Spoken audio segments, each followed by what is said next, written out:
Okay, so ever since young people started adopting new digital media like video games and social media and mobile technology in large numbers, we've seen a very familiar kind of public outcry about whether these new technologies are having good or bad effects on society, on culture, on learning.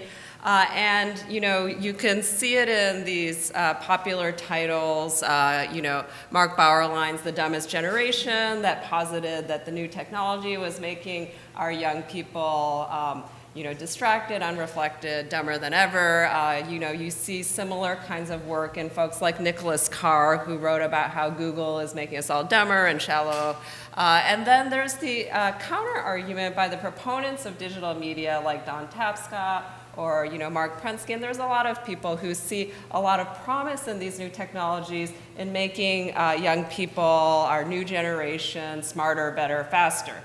Now, there's a few problems that I see with this polarization of discourse. One is, familiar for media studies scholars, cultural studies folks, that it mirrors those familiar kind of moral panics that we see when young people have adopted new cultural forms, new technology, and this has been well researched and written about. But there's at least two other things that I find, are cautionary notes to this kind of is it good or bad kind of debate that we see in the public eye.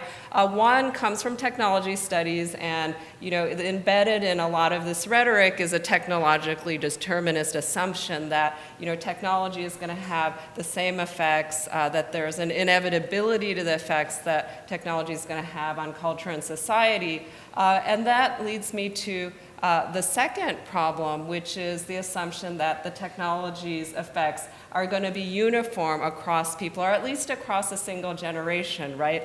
And I think as, to the theme of this event, it's really incumbent on anthropologists and sociologists and cultural theorists to really interrogate under what conditions, in what cultural context, under what institutional configurations, within which kinds of stratified social fields does the technology have positive outcomes, and for whom exactly.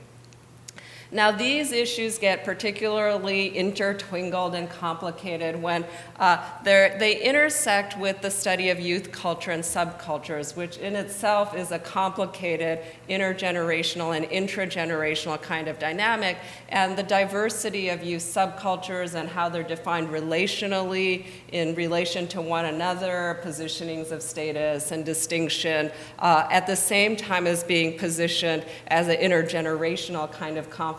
And then you have new media entering the mix. So it's a particularly kind of fun and complicated and colorful kind of cultural nexus that those of us who study emergent digital youth culture find ourselves in.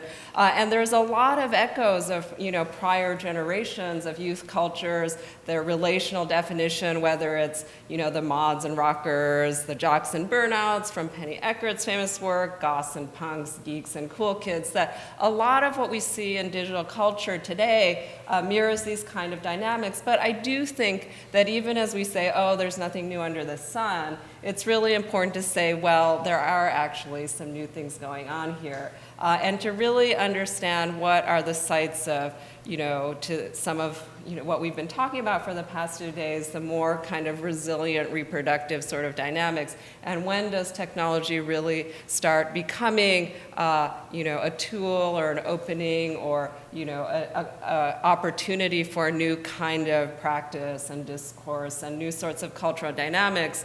And that's really what has sort of been the puzzle of my work for the past 12 years or so.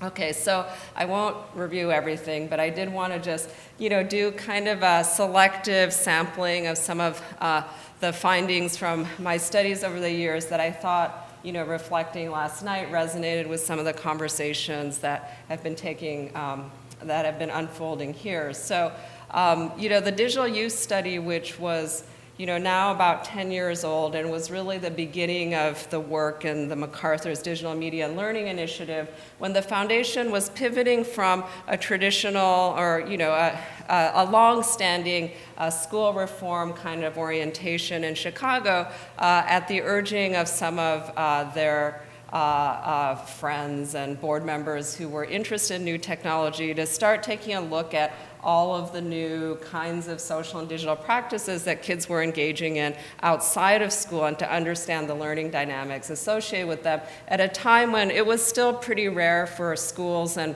educational institutions to be taking up these new media, but young people were flocking to MySpace and text messaging and doing interesting things that seemed learning relevant. And it seemed like a space that a private foundation may actually be able to have an outsized influence compared to a more entrenched institutional reform agenda. So what they did as one of the first projects out the gate is they commissioned, and unusually for ethnographers to have the opportunity to have a large-scale ethnographic study that sampled from a really wide range of youth interests, populations, and so on, but was really, the kind of broad, ethnographic fact-finding mission that anthropologists temperamentally value, but it was structured in a way that was fairly unconventional, that I had 2 co-PIs, and we had a large team of graduate students and postdocs who were doing case studies of different kinds of youth affinity groups and practices,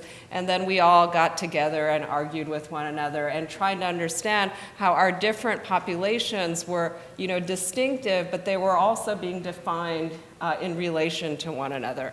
And I think to this question of, how are these new technologies being taken up by different young people in different ways? We had the rare opportunity, because we were a single project, but we all had like our kids that we were hanging out with, and then we would have these arguments like, my kids don't look like your kids, and that's not really how technology inhabits the life of youth. And that kind of productive tension between ethnographers doing different kind of cases is, I think, something that is part of our anthropological practice, but we rarely have the opportunity to kind of co-inhabit in the deep way that we did with a single project. And then we made a commitment fairly early on that we were going to publish the work not as a traditional edited volume of case studies, which is how we often do this within the field, but as a co-authored volume. So I don't know if you can see, but there's a lot of authors. And this isn't,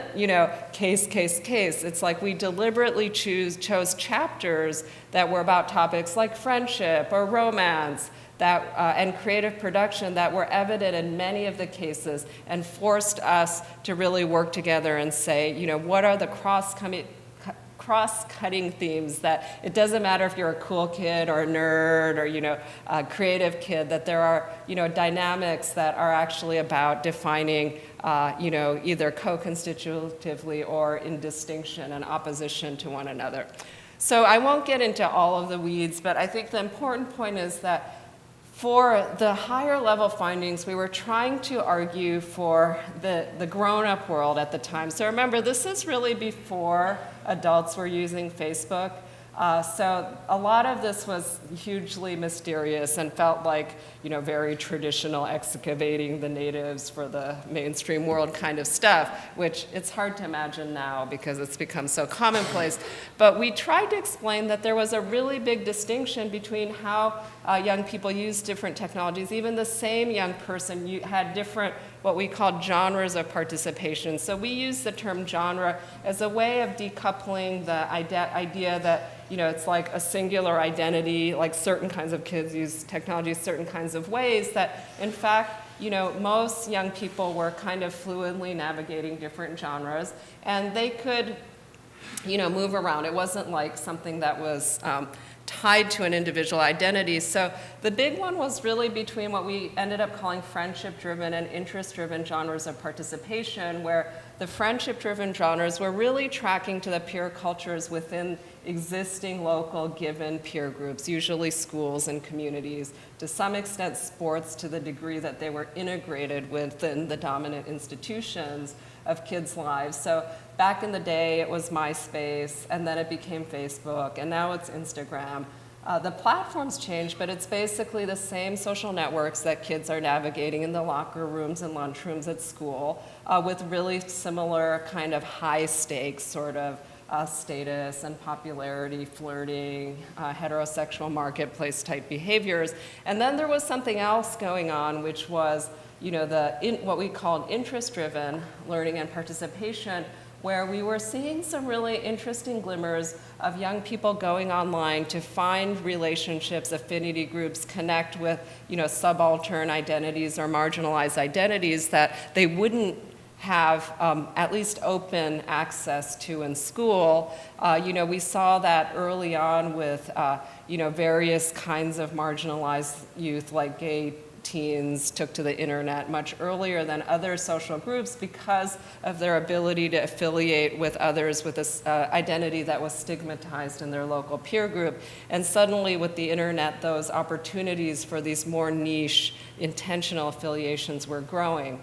So we thought that was kind of interesting, and I'll come back to that. And then the other big finding was really the intergenerational issue. So this was the headline from when we released our study in the Silicon Valley paper, the San Jose Mercury News, which I think really captured what was the public sentiment at the time, which was that the grown-ups were freaking out and the kids were chill, and just the fact that we saw anything valuable about teens on the internet was newsworthy at the time. So it feels like we've come a long way since then, but actually I think as educators, this intergenerational dynamic is still, really, really resilient, and it maps onto these debates over what counts as learning in really profound ways. And it's not just about, grown-ups saying, oh, that's cool that my kid's playing video games or whatever, or into, some form of fan culture or popular culture, but it's really the fact that these intergenerational norms and distinctions are embedded in our architectures, our organizations, our forms of assessment and practice. And even though the world outside of the classroom has changed dramatically in young people's ability to access information, to affiliate with communities of interest, our organizational forms have not changed, obviously, as rapidly. And so we see this very interesting, clash, which is, about understandings of learning, about, rooms like this that were designed, in a particular era, and this free-flowing sort of connected digital age where young people have access to social connection, expertise, and knowledge and information in ways that don't really necessitate somebody like me standing in front of the room and, being an arbiter of knowledge and facts.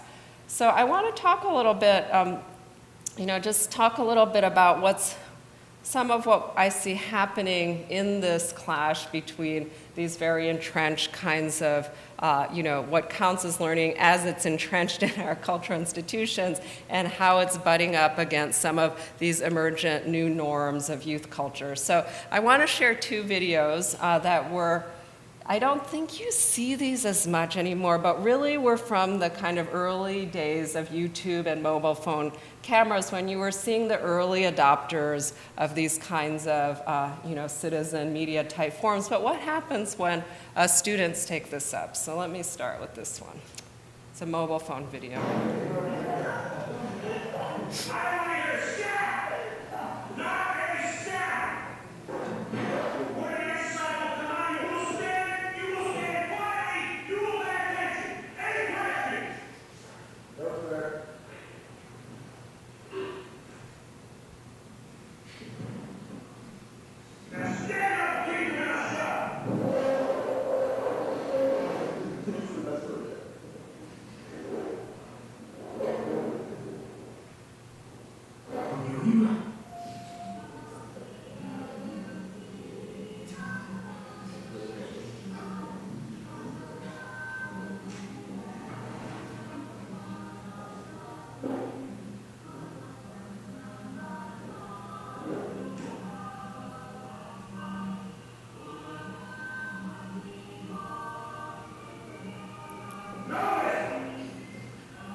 So in the early years of video sharing, these kinds of, student media that were making visible these spaces that were, invisible to other adults were, a fairly popular genre.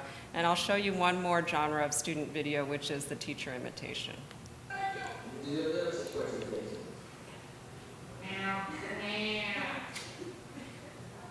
As we draw near the trap and the talent show, we must consider if you misbehave, you will not cower. Tara, broken. Don't walk away from me. Tara, it's only out, it's now time to put your jacket on. You can only do that in between the time period of 10:15 and 10:30. Ada, are you wearing a baseball cap? Ada? Ada, you'll get it. You're going to kill you. Yeah. No baseball cap in school, or you're disqualified from the class. So videos like this are indicators of this culture clash between the traditional top-down, standardized educational formats and the peer-based sharing that's flourishing through online networks. Now, some of this youth voice has actually led to greater teacher accountability, but more often, they're simply fodder for kids to bond with one another against a common enemy about their shared conditions of oppression. And there's other pragmatic ways that peer-to-peer networks have really facilitated this kind of student agency. We're all familiar with ratemyprofessors.com, which is a great way to screen your professors for the hard graders before you actually enroll in the course. If you happen to attend a class that has, standard kinds of essay formats, there's lots of free essay download sites, or you can commission essays about just about any kind of standard educational topic. And my latest favorite are services that will take your online class for you and guarantee that you get an A. Yeah. So now that the flows of information, of knowledge at the student layer are becoming more and more robust and speedy, there's really no way we can just continue to play whack-a-mole and inhibit sharing and exchange.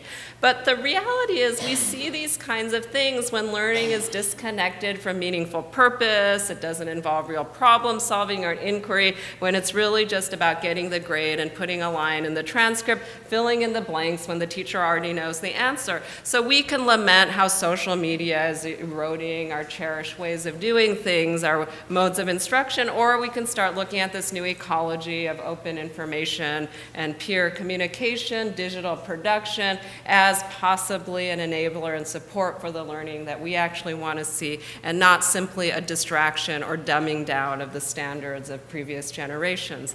Now, this kind of dynamic with digital media is not a new thing, and I'll just, do a little bit of a blast from the past, which this is from my dissertation work, which is now, looking at phenomena that are 20 years old now, where if you remember that first generation of educational CD-ROMs and edutainment, where we saw this, great promise, some things never change about how technology was going to make learning more engaging and fun and awesome in every way. And then what we found was that the market really started to polarize and bifurcate and harden along very familiar genres of education and entertainment. So on one side we have learning, and on the other side we have fun. And you can see it very clearly in the marketing materials where they're shelved in different parts, and back then it was in fries and so on in boxes. I mean, they're both red, so maybe there's some commonality, but there was very clearly one was marketed as educational subject-based, and another was just like, if the kids are having fun, that's great, so family entertainment as a genre. Now, even back then, we saw something emerging on the horizon, which was this idea that technology could be something that wasn't just about those two genres, but we saw it in titles like SimCity, this idea that, this could be something about creation and agency and an empowered technological identity that made you the author of a digital world. And we saw the emergence of what today has become, more recognizable kind of, theory and culture of learning that is focused on this sort of DIY, maker, creative forms of learning. And I really appreciated Gray's framing this morning about some of the ways in which creativity has been reconfigured as kind of the pinnacle of the learning pyramid, which, we saw early glimmers even in this phase of children's technology. And I think it really has come to the forefront these days as, a critique of learning. I think Ken Robinson's TED Talk. I'm curious, how many people have watched that? Okay, about half the room, maybe more than half. But, it's sort of, tapped this kind of sense that, that if you're a real learner, a true learner, you're guided by your passions and you're creative, and there's going to be this critique of factory education, which of course has all kinds of sort of class and gender and, race-based connotations attached to it. So I think it's really important to both recognize some of the positive virtues of, DIY and maker culture, while also, being very attentive to, what counts within that particular arena as creative production of innovation and creativity. And you see this pretty clearly in things like the Maker Movement and Make Magazine that have really given voice to a particularly culturally specific form of maker culture. And I wanted to share a sort of remix of this Make Magazine cover that my colleague Garnet Hertz put together. And I'll give you just a moment for that to sink in. So he's really critiquing some of the underlying assumptions of, the maker movement, made technology on affluent leisure time, open source secret revealed, everybody just buys the kit. And, there's been these very interesting critiques from, communities that have historically, had kind of hands-on tinkering and making culture that might have come from a more working class background or might have come from women's forms of making. Somebody was recounting to me how they were at a maker movement type event where they were like, oh, and then we brought, ingredients like spices and salt and vegetables into the maker space, and we combined them and made something really creative. And it was like, that sounds like a kitchen.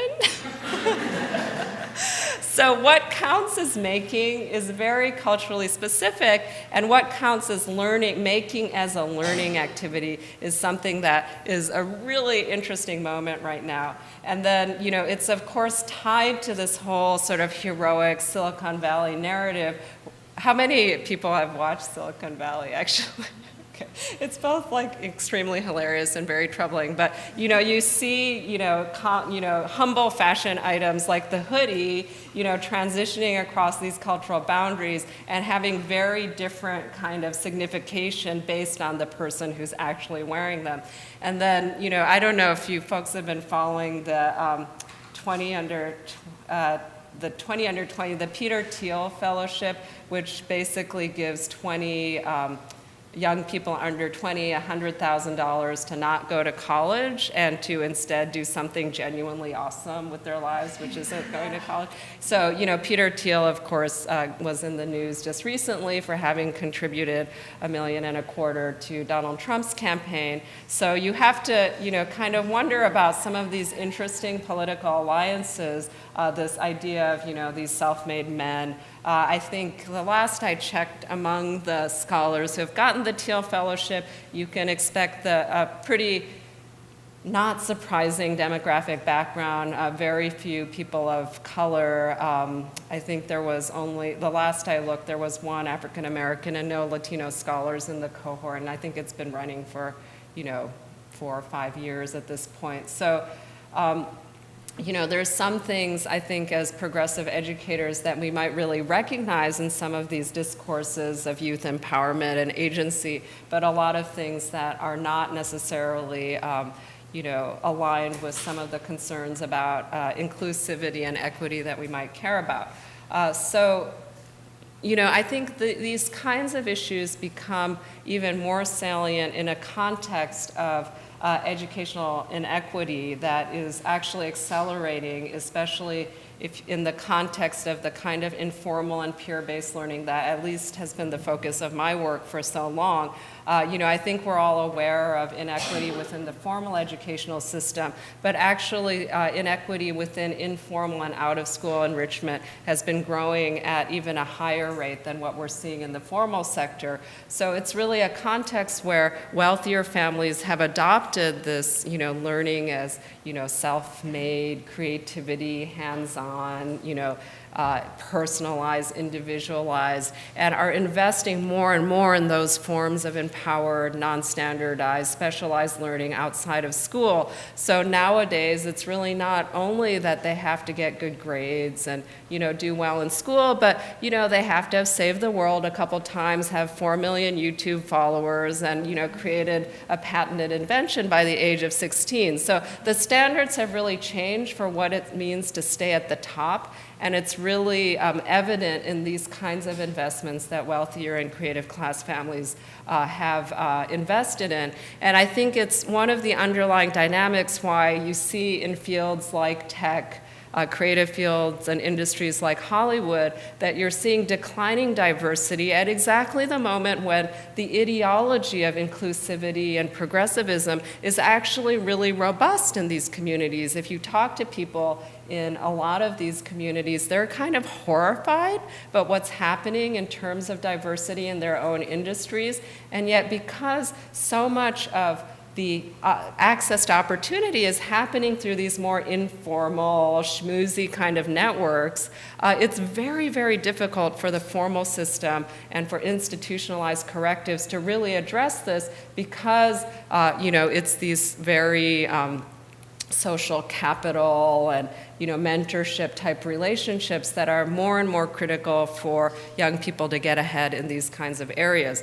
Now you put that side by side with the declining availability of extracurriculars within the public school system, and you'll see that that gap is troubling. Like, it's really big. Now, for those of us who look at technology, wow, there's all this free and open online stuff, shouldn't that help with some of these problems? Because suddenly you can get, lectures and content from world-class universities free on the internet, and the growth of MOOCs, all of this seems like promising material for us to address some of these equity gaps. Now, the problem is that when you throw a novel technology within a stratified social field, what happens is the people who already have advantage tend to get more advantage, right? So that's not surprising as social and cultural theorists, but it's really easy to get obscured in the rhetoric of the free and open digital internet. And so I really appreciated when some of our colleagues recently had an article published in Science that looked at, people who were taking edX MOOCs at Harvard and MIT, and because they had zip code information, they mapped it along educational and socioeconomic attainment. And, you can see the light pink line are the edX participants, and the dark red are the people the general population, and clearly you're tracking at a much higher rate, and there have been other studies that have shown that, people who take MOOCs are overwhelmingly people who already have degrees in higher education. And so from a technology studies point of view, what we're hoping is that, when you have accessible technologies, you see this, closing the gap scenario where, everybody's benefiting, but less advantaged groups are benefiting more. But in fact, empirically, what we're seeing is this rising tide scenario where, everybody's benefiting, but more privileged groups are just benefiting at a higher rate. So when we return to, more of the work with young people themselves, what we found in, the digital youth work and, a lot of other studies is that, in fact, the digital world does offer these new and amazing opportunities for, the Don Tapscott kids, the kids who are doing more, better, faster, to build these connected learning environments where they can put their interests at the absolute center and build a new kind of learning network and set of opportunities that are really grounded in their own interests and agency and, are connecting their in-school and out-of-school learning. And so the young people who are in these sort of more creative class and digitally savvy families, they have superpowers, right? It's really, an environment that we saw young people achieving kind of learning and self-expression and voice at an earlier age, at a more specialized kinds of learning and achievement that were really not possible before the advent of digital networks. But the reality is that for most young people, their environments were disconnected. They had few supports to link those things. It really required the presence of caring adults, mentors, and educators who were attentive to their interests, understood the kinds of opportunities out there, that it wasn't like just because the technology was there that the kids were able to stitch together those relationships and connections. So in the work that we engaged in after the digital youth study, it was really about saying, okay, there's tons of opportunity out there and most kids aren't taking advantage of the opportunity, and kids with higher educational attainment and tech savvy were taking advantage of these opportunities at higher rates, and what can we do about that? What's the next agenda for research and actually making a difference? And so, I've been very blessed to have, a set of colleagues who are not just researchers, but educational practitioners, policymakers, designers that have helped build this connected learning framework together. I want to stress that it's really not a research-driven framework. If anything, it came more from the practice and researchers trying to understand what it should look like and how educators and technology makers can design for these opportunities. And then our work as researchers was one small piece of the puzzle in telling stories of youth experience in these kinds of environments. So the phase of work that has just wrapped up is actually the Leveling Up study, which again was, team case study, ethnographic study, not quite at the scale of the digital youth study, but much more targeted in that we were looking at youth-centered affinity networks that we thought had promises for supporting connected learning environments. In other words, they had characteristics that weren't just about young people hanging out and geeking out with one another, but that educators and parents might actually recognize as learning relevant. So again, it's like, as we've been talking about, learning, what counts as learning is a culturally negotiated thing. It's changing with the advent of these new technologies. And are there little spaces of opportunity where we can hack those intersections so that, adults might be more apt to meet young people where they are, and young people might recognize what they're doing for fun as actually relevant for their schooling and other civic engagement and career opportunity. So we've just finished a set of case studies, StarCraft, which is a high-end esports game, Little Big Planet, which is a creation-oriented video game platform, Hogwarts at Ravelry, which are fans of Harry Potter who knit and crochet together, and then WWE fans, fan fiction writers in WWE, and fan fiction writers in One Direction, so Directioners. This is the one that tends to get the most eye rolls from educators, so I want to dwell on this one for just a few minutes. So this was a case study by one of our graduate students, Ksenia Korobkova, and it was a very interesting case for this whole question of what counts as learning, because we would talk to these young people who are writing, hundreds of pages of fan fiction, reading thousands of pages, and they say, I don't write. Oh, I'm not a reader. And they had very, explicitly that's what you do in school. So even those words that we think of as transparent and common sense really didn't translate to the context that they were engaged in. And they were, very bonded. Even though One Direction fandom is massive, girls, fandoms are one of the most sort of culturally abject forms within, both adult culture and, peer culture. So they were often very secretive and expressed this kind of sense of relief and bonding when they were able to affiliate with other fangirls and just be like openly like adoring of the boys on the internet. And then, we asked them a lot about, how they share or don't share their online activity with the adults in their lives, and this kind of interview is really telling that, she's saying, oh, almost all the girls in our class are on Wattpad. Wattpad is, the main online publishing platform right now that's mobile optimized, and it's like, oh yeah, it's like a private thing between students and friends. We would never tell our teachers. And why is that? It's because we write about One Direction. We're directioners, so we don't want the teachers to know. They definitely wouldn't get it, and plus they would ask questions. So, it was interesting though, like they would, when you push them a little bit, a lot of them would say, well, yeah, I guess I am a writer. I used to just like write essays for English, and now I'm writing more because I want to. This is from an interview with one of the WWE writers, and he would say, I write these silly stories that people find funny. When I think of writer, I imagine a serious guy or girl sitting at a desk, typing on a typewriter, drinking coffee, haha.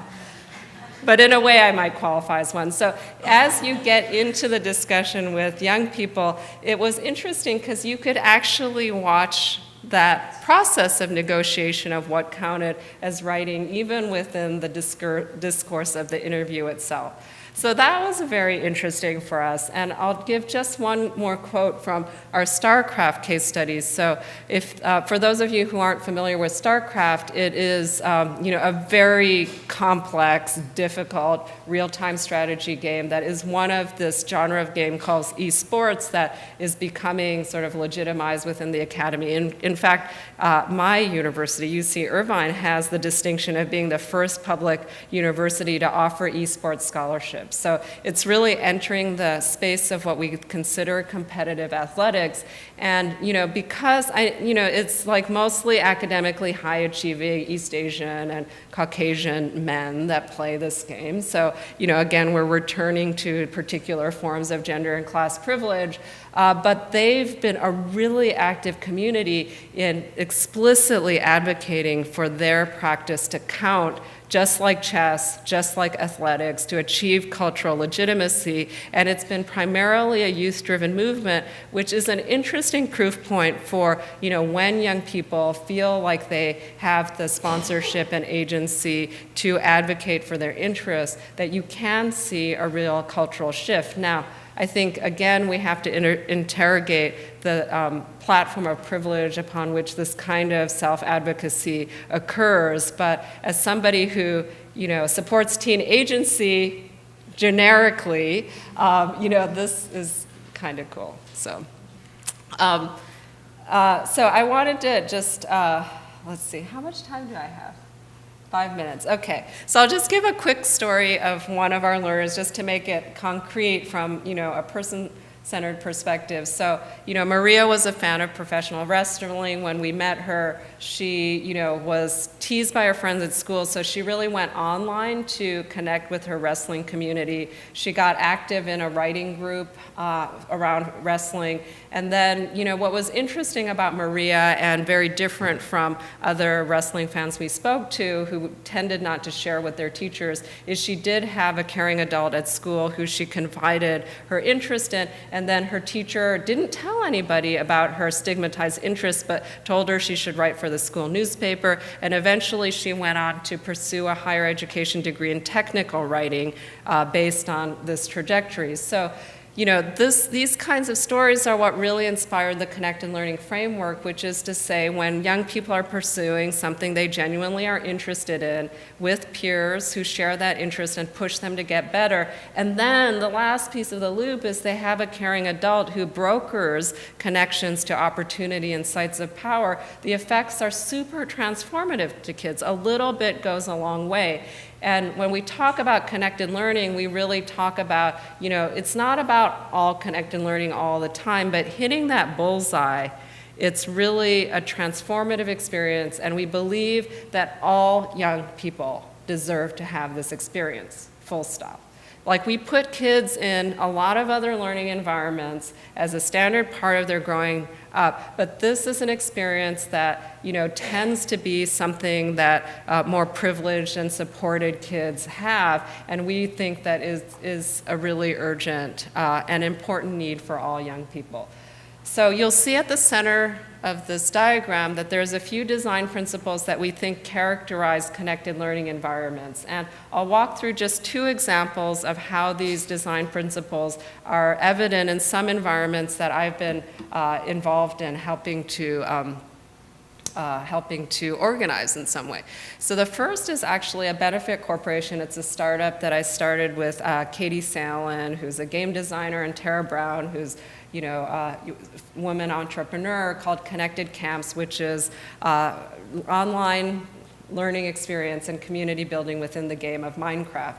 And we took to Minecraft as a platform because it really was the first digital game that was massively popular, that allowed for spinning up your own community centered around collaboration and building and creativity and developing tech skills.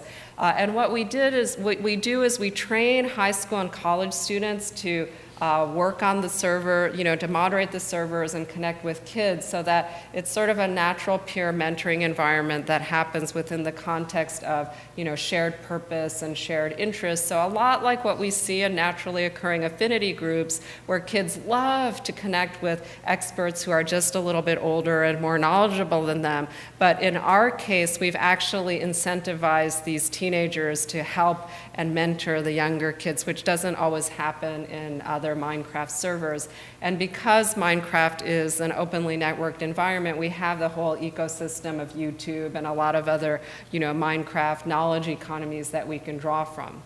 And then the last example is of the U-Media Learning Labs, which was really, something that was led by Nicole Pinkard and her team at the Digital Youth Network, where they had the opportunity to build out, the first floor of the main downtown library in Chicago to create a youth digital makerspace.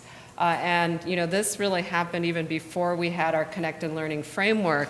And the framework was inspired by Nicole's work and the work of her mentors. So she started with this intuition, like she's a digital literacy person, so all of the space was designed to support production and making and creation with digital tools. She staffed the space with teaching artists who were practicing professionals in a wide range of specialties like digital media production, sound, spoken word, that she thought would appeal to the interests of the young people she was trying to serve. And pretty much through word of mouth, it just spread through the networks of teens in Chicago. And the mentors pretty quickly started organizing not just like workshops and skills-based stuff, but big projects like having a record label or participating in a Chicago-wide spoken word competition, making a gaming podcast, and things that were, big, meaningful projects. And then the final part of the model that I think is really important is that, because even though it is a place-based, it's a space, right? They really made an effort to connect with the wider world, in part because, the mentors in the space are practicing artists themselves. They had connections to communities all over the city, and they were able to broker opportunities. And they also made a really active effort for kids to publish their things online to get visibility in the wider world, which I think is also a really important component of taking advantage of the new opportunities that the digital world has to offer. That's it. So Mimi, thank you for that. That was, every time I've heard your work and had access to some of these ideas, there's a couple things that continue to come up in my mind. And so I'm going to say a few things, and I'm going to raise a couple questions that hopefully we can take up.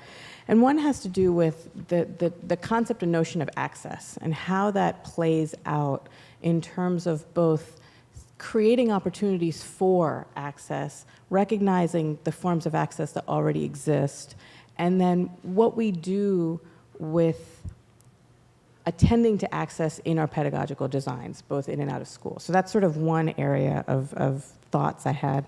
And then that sort of connects then with where you ended, that had to do with, that part of what comes through in this work is the real close attention paid to the ways in which most young people are engaged in practices in and around digital media in some kind of way, and certainly this is a US-centric kind of comment, and that they're engaged in using different tools, different platforms, but who they are in terms of their identity, demographics, and characteristics intersects in different kinds of ways with the kind of privilege and a priority accorded these different practices and spaces. So if those are the two kinds of domains, one question I wanted to invite you to think about is, in both of those things, is the idea of barriers, and we spend so much time thinking about lowering barriers to participation, and there's been a lot of questions asked, including by you and your team, and I wondered what other questions should we be asking? So that's sort of the landscape of... You mean in terms of the access and inclusion issue, or beyond the... Beyond that. Uh-huh. Well, I have to say, I feel like I'm such a student of some of these issues of access and inclusivity myself that I am so not beyond it. It is so hard. From, because my whole shtick was I study geek culture and nerd culture, and I think there's a place for research on, the kind of privileged digital elites. I think it's really important that we understand those practices, but I'm really just a student of, the issues of access and inclusion, and I learned a lot from the sessions today about, the different spaces and, educational programs that are really starting from a different place than, those of us who are studying, really kind of rarefied kinds of digital communities, where, they're in some ways, often they get framed as, the cutting edge or where everybody's going to end up, which obviously is not, it's kind of tautological in some sense because there's so much, money and power being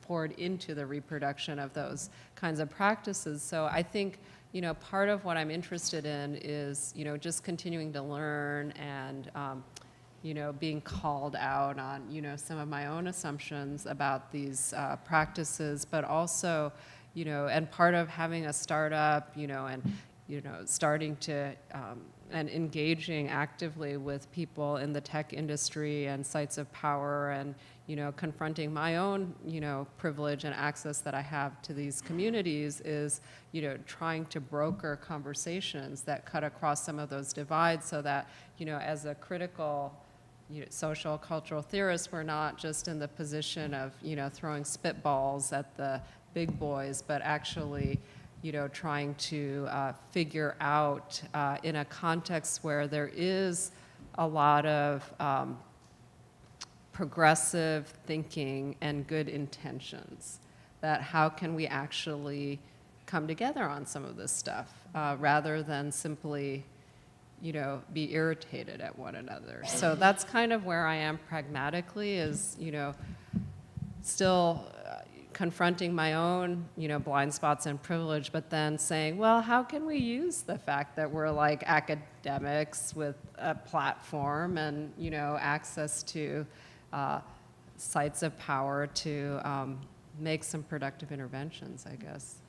Can I do a quick follow-up, and that is the notion of the caring adult. Is that a actor in this field that gets us closer to this kind of lowering barriers? Thank you. I actually had a video that I ran out of time, but my hero in all this is brother Mike, who's a spoken word artist. He's just was anyway. It's very tragic because we lost him recently, but he's exactly this figure of this caring adult in young people's lives who really just understood how to be there and to be an interest-driven mentor. And he wasn't a mentor for every kid, but for the kids that connected with who he was. He really, he personified a lot of what we've been calling affinity-based mentorship, which is, it's coming out of so many different aspects of our work that it's the one thing that is like, if there's a silver bullet, it's affinity-based mentorship,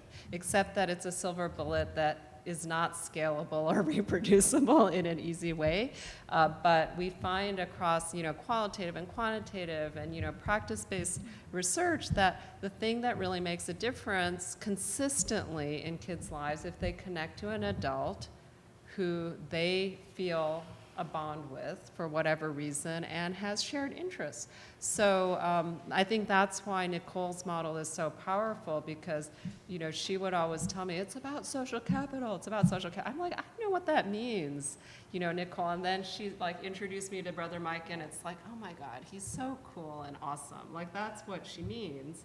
But it's interesting because one of our researchers, Jean Rhodes, does a lot of work on what assigned mentorship. So what you think of as mentorship programs like Big Brothers, Big Sisters, which are often based on the assumption that if you pair a privileged young person with a less privileged younger person, that good things will happen. Like, that's the underlying program model. And then she's done like these massive meta-analyses, and she's part of my research network, so she's like, oh, and then I ran the data about what if the mentor and the mentee had a shared interest, and lo and behold, it makes a difference, and that if they don't connect, it's actually worse for the kids, so there's like these things that seem so blindingly obvious, but if you look at a lot of how our programs are designed, they don't account for the fact that, you actually have to feel a sense of affinity with a mentor in order for it to be a productive relationship. Well, you live in a world that I know I've been left partly on purpose behind by many years ago, and so I'm not suggesting or asking questions about why shouldn't you do something located more in my world, but it might sound that way. It's just I'm thinking about, well, I can't help it. I mean, one of the things that I think about a lot, for example, is that I come to New York and I go to Vermont, where I live part of the time, and no one can understand how I can understand when I go back home to where I work in Virginia, to the small town where I live there, that people have what they consider to be good, reasoned, well thought out reasons for voting for a presidential candidate that I would run from fast. So people are reasoning through things from very different locations. So when you describe interest peers, the caring adult, I mean, we've heard about that as a way to get kids beyond schooling limitations under other circumstances. But I'm just wondering if anybody thinks about things like the 4-H club and some of these other kinds, that are between the coasts, if you will. But this goes on. I mean, I've just witnessed this with a bunch of teenage boys, a couple of older guys, and deer behavior. Hunting season is coming on. And also with the 4-H, I mean, it's science, it's all, and they've been doing this for a very long time. And then there are also what is that program, that thing in high schools where they used to make us Kleenex boxes, or they would pick a product every year and they would make it, you know what I'm talking about. Yeah. I guess I just feel like things that the educational structure here that works is pretty well known. and that certain locations and certain technologies and certain approaches are the glam ones. And so I guess I'm wondering whether there's any interest in trying, I'm not saying take the technologies and the new media out of it, but toward, you know, moving them out of the games of choice of an elite.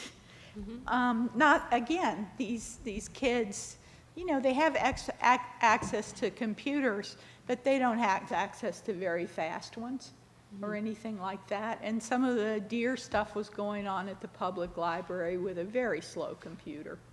So anyway, that's my rant. I think that's, you know, I think that's a very helpful provocation.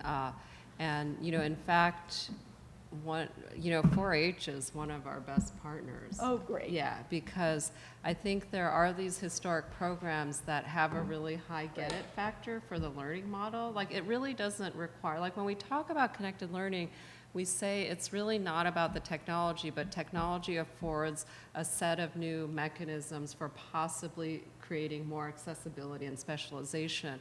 But I'm pretty ignorant about 4-H, I have to confess, but I was really interested in that they've been very actively, you know, adopting, and, you know, they're culture hacking and adopting these, you know, signifiers of maker culture, just like, you know, the maker movement is trying to repurpose shop spaces within high schools, so that there are these really interesting places of crossover that I think are very productive, that kind of disrupt some of the assumptions around class identity and privilege and urbanism and a lot of things that you stereotypically associate with tech culture. And so I think of 4-H as one of those communities that is a really productive point of intersection, one that we haven't probably done a good enough job of intersecting with.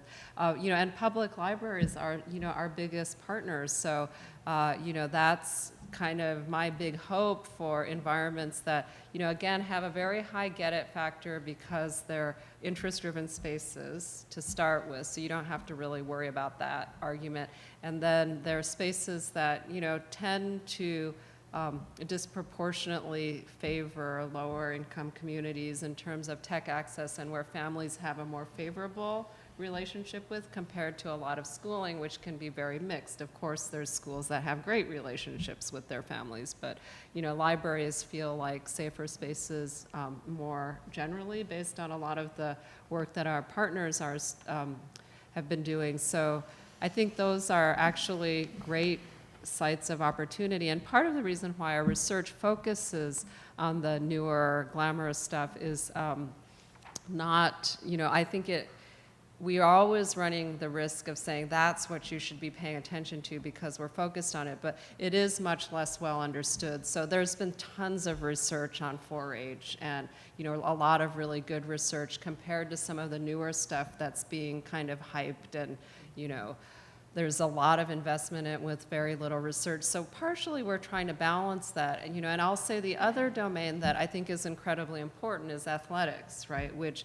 has historically been a space for interest-driven activity that is school-sponsored, and that is a space for young people to have new relationships with caring adults in an interest-based way. Again, we haven't focused on athletics, not because it's not important, but just because it's much better understood than a lot of these other new spaces. So, not to evade, but No, to you didn't. respond, I'm yeah. delighted to hear about 4-H. Yeah. I guess the only other, you know, and again, this is in the same vein, Yeah. but going on back and having been an unemployed urban artist and worked in situations like this, it does seem like there's gravitating toward artists as mentors.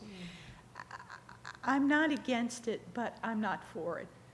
I think, no, I mean, I just think it lowers the diversity of, you know, the sorts of people who could be engaged and who would broker different kinds of connections and relationships.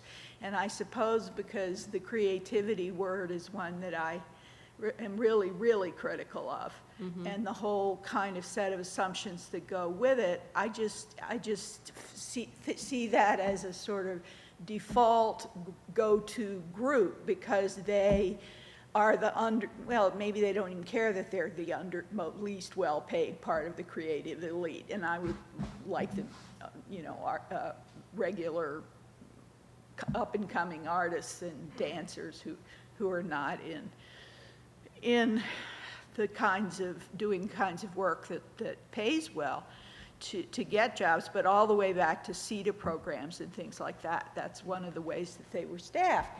So I'm just thinking about, also age diversification and just lots of ways that different other kinds of mentoring relationships could develop that might be interesting. Yeah, and if people have, creative examples of that in practice, I'd really love to learn more. I mean, I think one of the great things about the Hogwarts at Ravelry case study was the intergenerational mentorship among, much older adults and young people, because knitting and crocheting was such a long-standing, interest-driven activity. But, some of these digital practices, it's just a much narrow age range that people have competency. Like our connected camps model, it's even narrower, where, we have like 13-year-olds mentoring with 16-year-olds, and then we're giving the first employment opportunities for, teens who are coming out of like high school tech programs, and sort of we're reaping the advantages of, public investment in, new tech high schools serving lower income teens, that there's like actually a ton of talent in tech, but they're not necessarily getting jobs, and they're excellent counselors. Like they're these wonderful kids, and giving them their first employment activity, experiences, and connecting them with a very diverse network that includes like super elite kids and kids from diverse backgrounds and kids from lower income backgrounds. And it's actually the diversity of the network of our counselors that I think is really, really awesome, because the shared expertise and interest puts them all on equal footing. But that's like an even narrower age range. So, I would think with things like 4-H or specialties, athletics that have been around for a longer time, you just have a broader dynamic range in how you can build mentorship programs. Thank you. I'm going to build on the example of 4-H or different consumers of the product, really, of the design product. And ask, you opened, first of all, I loved it. I'm a fan. I'm a fan, including of the Janice Radway, Penny Eckert work that it draws on. I mean, it's really exciting to see the continuity and the connections of disciplines, really. But I want to ask if there's you open by saying that young people adopt these media, and I sort of often think that we're adopted by them too. We're interpolated into them, and there's a kind of international political economy that's associated with the kinds of social media here that are now enabling us all to leapfrog over our immediate face-to-face neighbors and so on. And right now where I'm working, there's an option of bringing some of this into local schools in East Africa, and the question is, will that then be leapfrogging over the social relations that people are working very hard, not so much to preserve, but to retain and to continue to live in a contemporary world.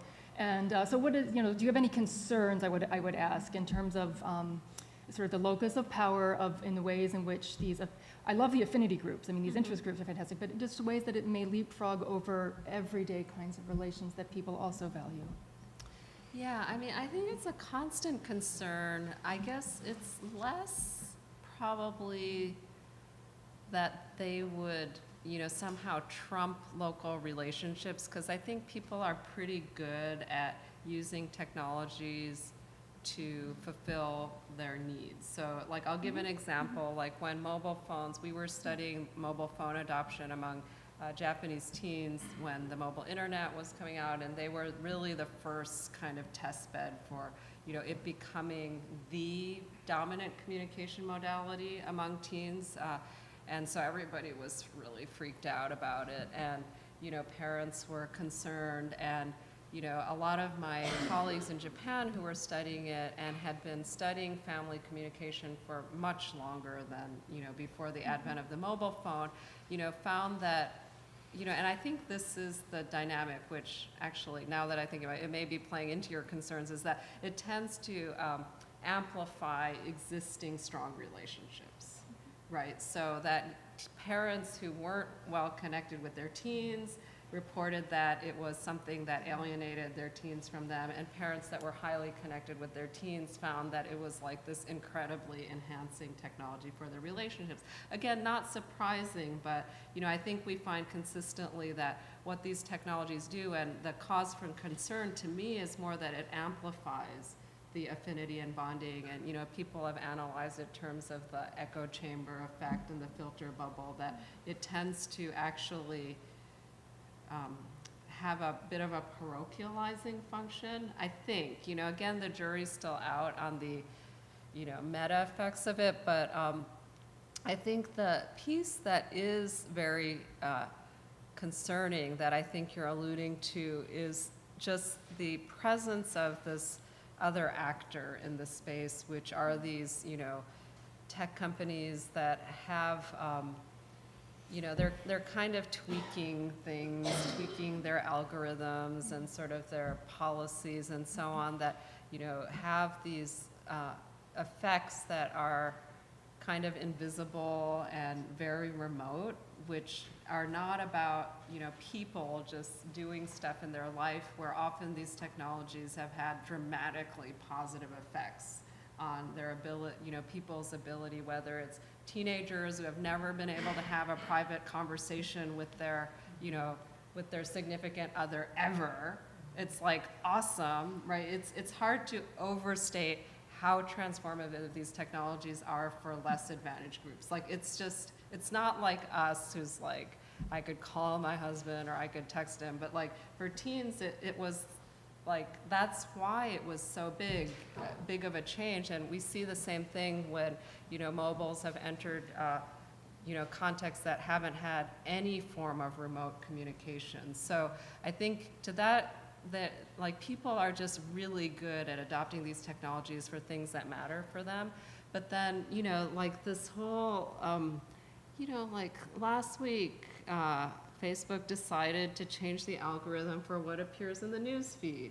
And, there are all these things that have like massive effects at scale, and that's the part, like I was just meeting with, one of my students who was on the digital youth study who started, a research institute called Data and Society, which is a group of social scientists who are looking at big data.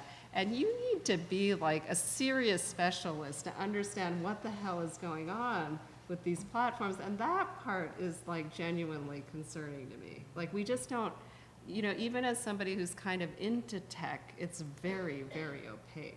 Yeah. Thank you. Can I just ask one quick follow-up?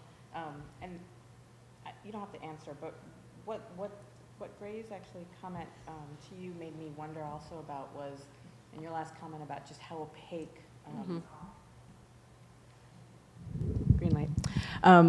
Gray's point to you, questions having to do with the diversity of the caring adults, and then this question about sort of the internet and the opaqueness of technology. I wondered whether you're doing work now to look at, from a research perspective, sort of what are the domains of research that you all are taking up, either having to do with looking at who is being taken up as a caring adult and what those characteristics are.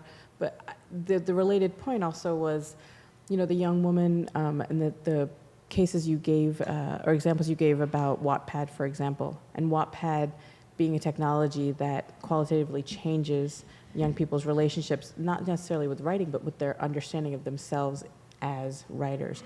And so again, thinking about how we capture some of this stuff in research, both some of the large big data back-end numbers and statistics and frequency and things like that people are collecting, but also how do we try to document and look at variation in these multiple sites. So I wondered if you could kind of respond with what methodological approaches you all are taking to understand this work. Yeah, that's actually a really good point, and I should have mentioned it when you said the sort of what's next question. Is we've been trying to figure out whether we could use some of the tools of like big data to look at some of these issues? Because I know that as anthropologists, we're kind of constitutionally a bit allergic to this kind of thing.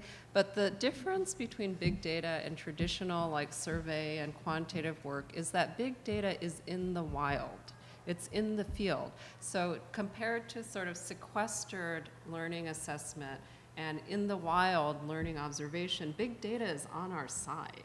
It's real behavioral data. And so if we can get past the qual-quant, like, it's actually on our side from some of our deep disciplinary affiliations should sit with the big data folks.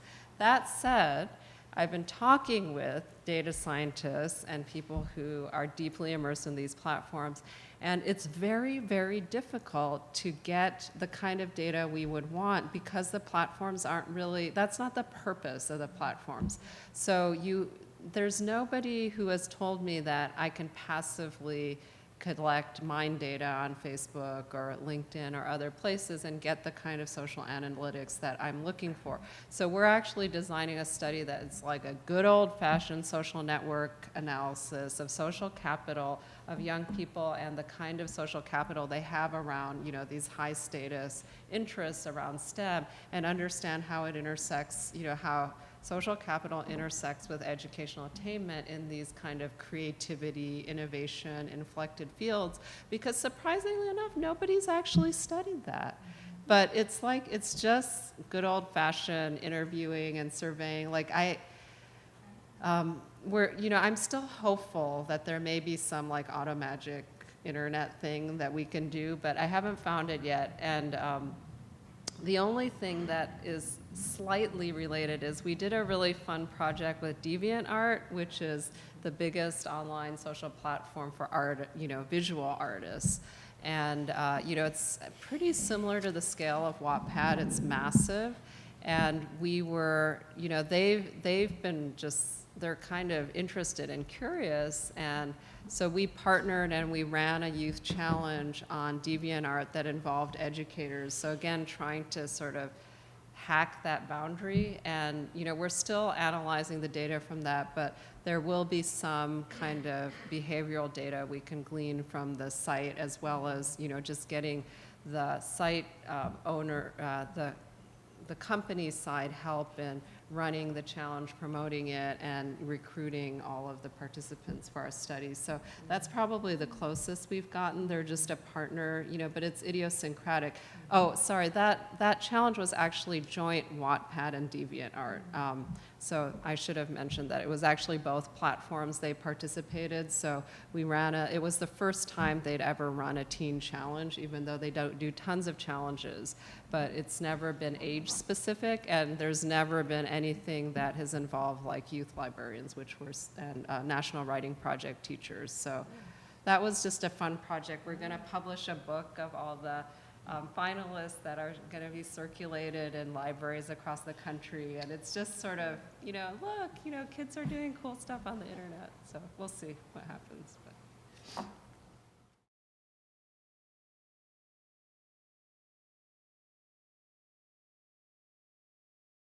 I do think that even as we say, oh, there's nothing new under the sun, it's really important to say, well, there are actually some new things going on here. And to really understand what are the sites of, to some of, what we've been talking about for the past 2 days, the more kind of resilient reproductive sort of dynamics. And when does technology really start becoming, a tool or an opening or, a opportunity for a new kind of practice and discourse and new sorts of cultural dynamics. And that's really what has sort of been the puzzle of my work for the past 12 years or so.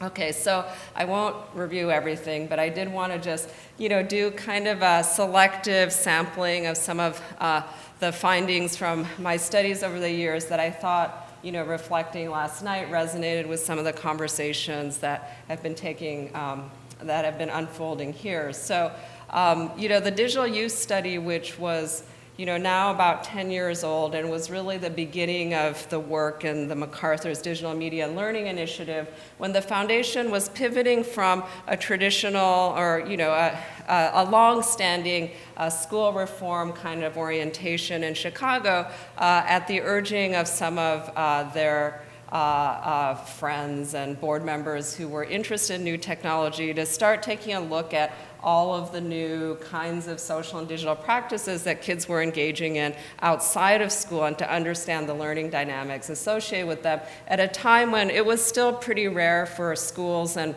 educational institutions to be taking up these new media, but young people were flocking to MySpace and text messaging and doing interesting things that seemed learning relevant.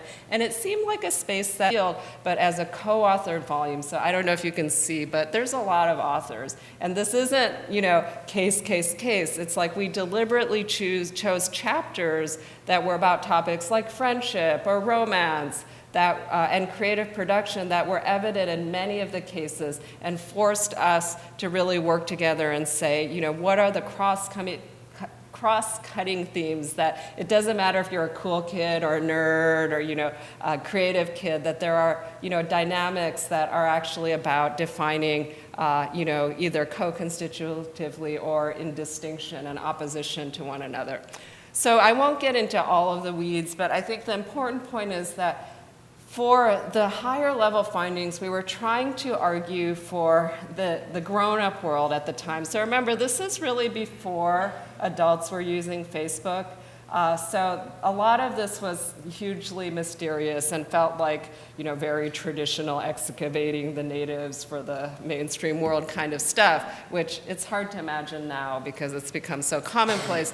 But we tried to explain that there was a really big distinction between how young people use different technologies. Even the same young person had different, what we call genres of participation. So we use the term genre as a way of decoupling the idea that it's like a singular identity, like certain kinds of kids use technology certain kinds of ways, that in fact, most young people were kind of fluidly navigating different genres, and they could, move around. It wasn't like something that was tied to an individual identity. So the big one was really between what we ended up calling friendship-driven and interest-driven genres of participation, where the friendship-driven genres were really tracking to a private foundation may actually be able to have an outsized influence compared to a more entrenched institutional reform agenda. So what they did as one of the first projects out the gate is they commissioned and unusually for ethnographers to have the opportunity to have a large-scale ethnographic study that sampled from a really wide range of youth interests, populations, and so on, but was really, the kind of broad, ethnographic fact-finding mission that anthropologists temperamentally value, but it was structured in a way that was fairly unconventional, that I had 2 co-PIs, and we had a large team of graduate students and postdocs who were doing case studies of different kinds of youth affinity groups and practices, and then we all got together and argued with one another and tried to understand how our different populations were, distinctive, but they were also being defined in relation to one another.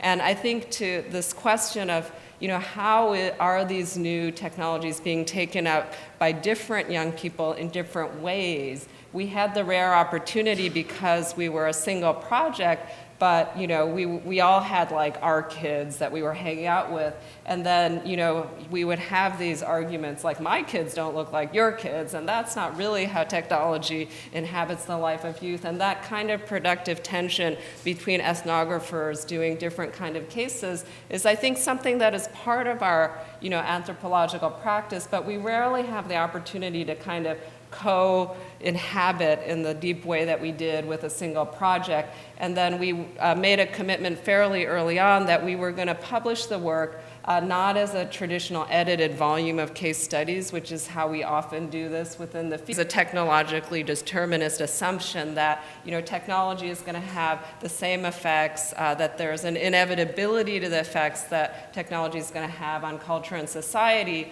And that leads me to the second problem, which is the assumption that the technology's effects are going to be uniform across people, or at least across a single generation, right? And I think, as you know, to the theme of this event, it's really incumbent on anthropologists and sociologists and cultural theorists to really interrogate under what conditions, in what cultural context, under what institutional configurations, within which kinds of stratified social fields does the technology have positive outcomes, and for whom exactly. Now, these issues get particularly intertwined and complicated when they intersect with the study of youth culture and subcultures, which in itself is a complicated intergenerational and intragenerational kind of dynamic, and the diversity of youth subcultures and how they're defined relationally in relation to one another, positionings of status and distinction, at the same time as being positioned as an intergenerational kind of conflict. And then you have new media entering the mix. So it's a particularly kind of fun and complicated and colorful kind of cultural nexus that those of us who study emergent digital youth culture find ourselves in. And there's a lot of echoes of, you know, prior generations of youth cultures, their relational definition, whether it's, you know, the mods and rockers, the jocks and burnouts from Penny Eckert's famous work, goths and punks, geeks and cool kids, that a lot of what we see in digital culture today mirrors these kind of dynamics. But I